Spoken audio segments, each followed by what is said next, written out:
Olá, inquietos e inquietas. Tem um pedido aqui na sala para que a gente fale de habilidades e comportamentos.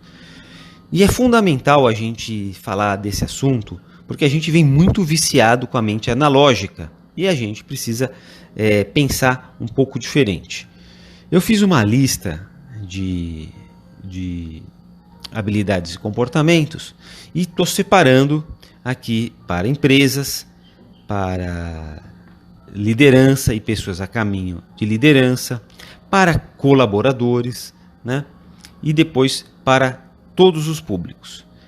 Eu vou dividir aqui essa lista em partes para que a gente possa explorar bastante. E se você, quero lembrar que a gente sempre tem a nossa ética aqui da certeza provisória razoável, enquanto é razoável para a maioria das pessoas, a gente caminha naquela direção a partir do momento que não é, a gente procura por respostas melhores. Talvez nunca encontremos respostas definitivas, mas a gente não pode cessar de buscar respostas melhores. Ok, pessoal?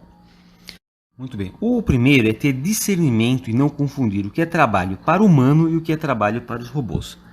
Isso é muito comum hoje em dia, principalmente quando a gente tem uma oferta de tecnologia bastante grande, né? Então, até recentemente, os bots aí estavam muito na moda, ainda estão, mas quando isso surgiu, todo mundo queria colocar bot. Tem até um caso de um cliente que queria, olha, eu quero colocar bot em tudo, eu não quero tratar nem mesmo as reclamações por ser humano. E é óbvio que isso não deu certo, porque você tem interações repetitivas e de baixo valor, e você tem interações complexas e de alto valor. Então, para entender outro ser humano, né, nos seus detalhes, sem dúvida que o ser humano ainda pode ser que isso no futuro mude, mas ainda é o ideal, né? E ainda mais o ser humano, se ele for um cliente de altíssimo potencial, né? Então, basicamente, o que a gente precisa pensar é que o robô vai conseguir te ofertar qualidade na quantidade. Quando você tem uma série de interações e você precisa de qualidade e personificação, então você vai precisar de robô, né? Então começa por aí. O pessoal se anima muito com essa questão de tecnologia e quer colocar em tudo, né?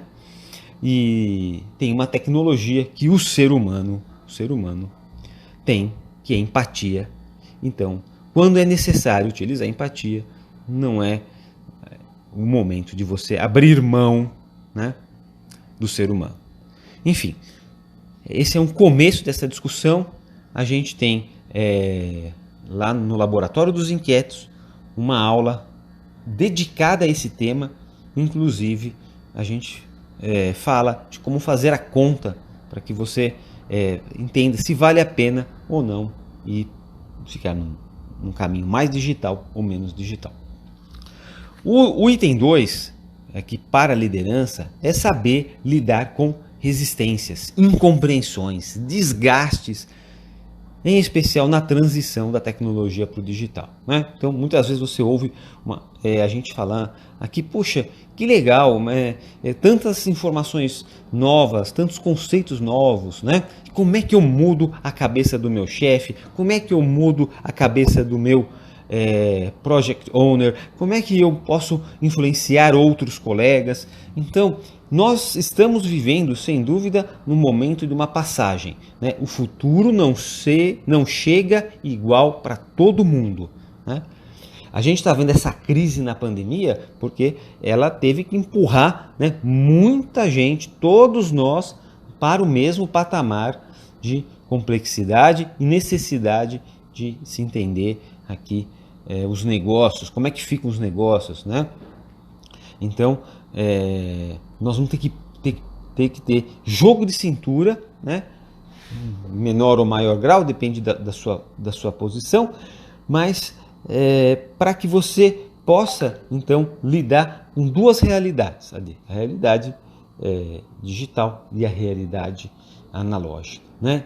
E talvez fazer um mix das duas coisas, porque você não vai conseguir, tem um risco muito grande de uma passagem se você não está, se está operando no analógico, você ir completamente para o digital, há um risco muito grande, primeiro de custo, de tecnologia, porque você está entrando talvez numa tecnologia que não é tão conhecida sua, então você pode deixar os seus clientes na mão, e isso é um problema sério, né? Você, além da adaptação das pessoas, né? Então, não vai descartar as pessoas que estiveram com você até o momento, né? A gente é responsável pelas pessoas que a gente mantém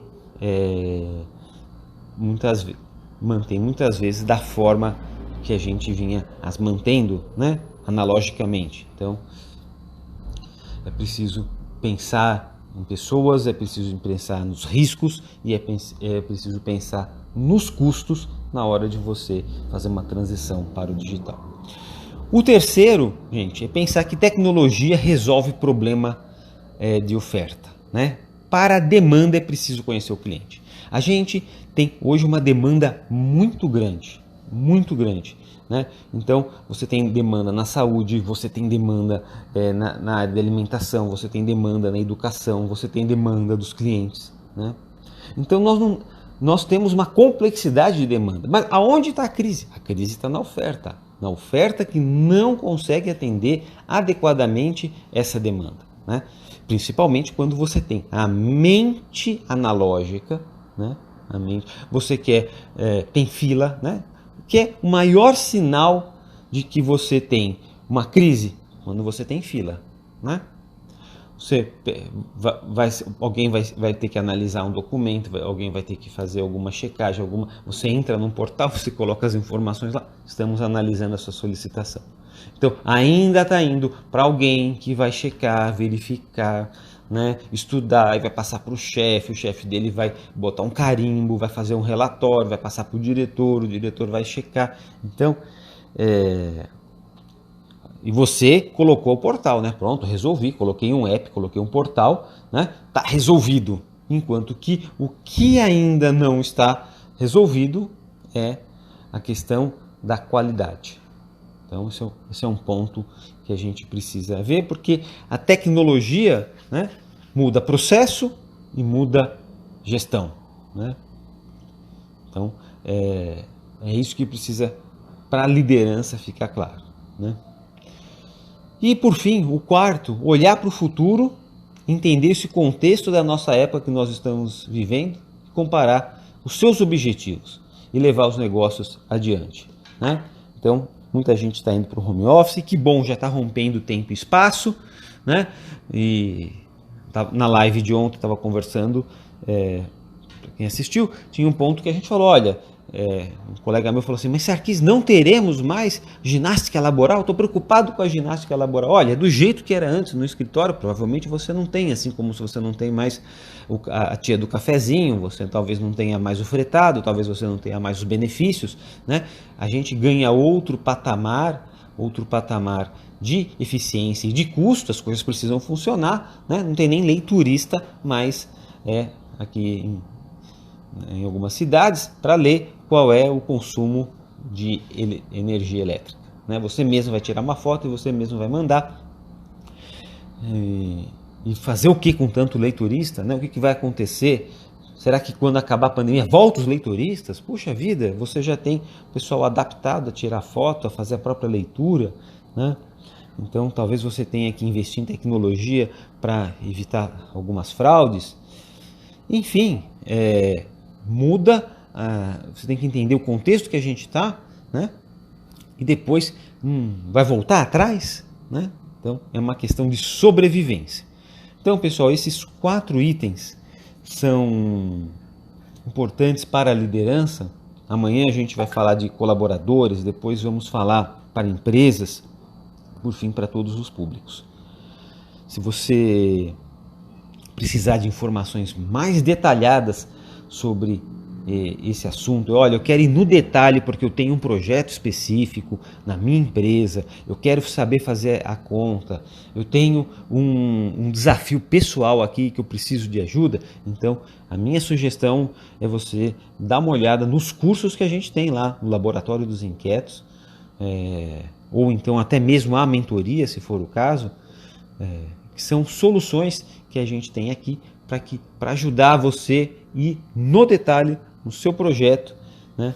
E ainda mais agora, nessa época de pandemia, para que as conquistas que a gente conseguiu nessa época, né? Esse é o lado bom da pandemia, né? Esse é o único lado bom, eficiência e custo, né? No caminho do digital, não volte atrás depois. E aí, então, sugiro você olhar os cursos que a gente tem no Laboratório dos Inquietos.